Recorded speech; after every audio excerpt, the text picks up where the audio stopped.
Оқулықпен дәптер оқып жүрген сәттер, көңілімнің көркем көктемі. Ал мына жерде біздің оқытқандар соның ішінде құрт. Сол құрттың мына жерде түрлері бар екен, иә? Ақ құрт, майлы құрт, шөбеге қосылған құрт. Енді сен осы құртты зерттеуді үйде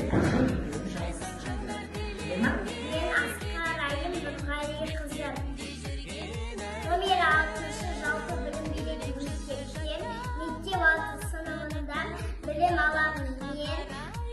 Денсаулыққа пайдалы ұлттық тағамымызды әжеммен бірге зерттеймін.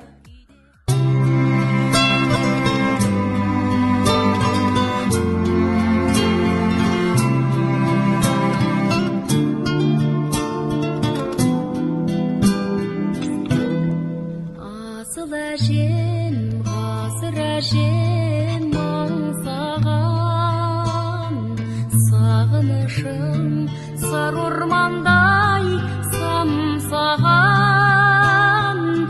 әке болып жүргенімде ұмытып. Әже, сүтті неге арнатсам? Түбіне жабысып қалмау үшін, бір келкі пісу үшін араластырамыз қызым. Әжем, сүт піскенде бізне көйлек киіп алады. Оның майлы бөлігі, оны қаймақ деп атайды. Қан кезде жақсы тілектер айту керек. Жеке көп болсын, ақ мол болсын.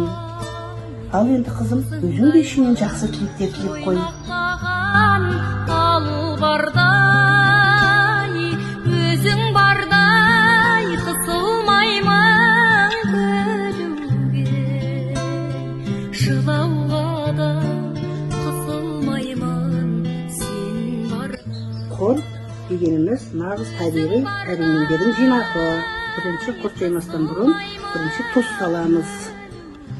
Қолыңмен бүйтіп. Отақаным, біз бүгін домалақ құрт жаямыз. Қызым, құрттың құрамында кальций көп. Отағаным, құрт жеген баланың тісі аппақ маржандай болады. Достарыма апарсам бола ма? Құрт жеу ақ ниетті, ақ тілекті білдіреді қызым. Күн нұрына піседі, дәмі балдай болады. Әжем берген ақ құртты жеңіп барады. Жайған құрттарыңды маған санап берші. Жарайды апам. 1, 2, 3, 4, 5, 6, 7, 8, 9, 10. Менің жаным, Әр қазақтың шаңырағында ақ дәм үзілмесін. сенің жаның жүрегіме ораулы. Менің жаным жаулығына бүйілі. Өзің бардай қысылмаймын күлуге. Апам берген сүтті мен беремін достарыма. Рахмет. Рахмет. Рахмет.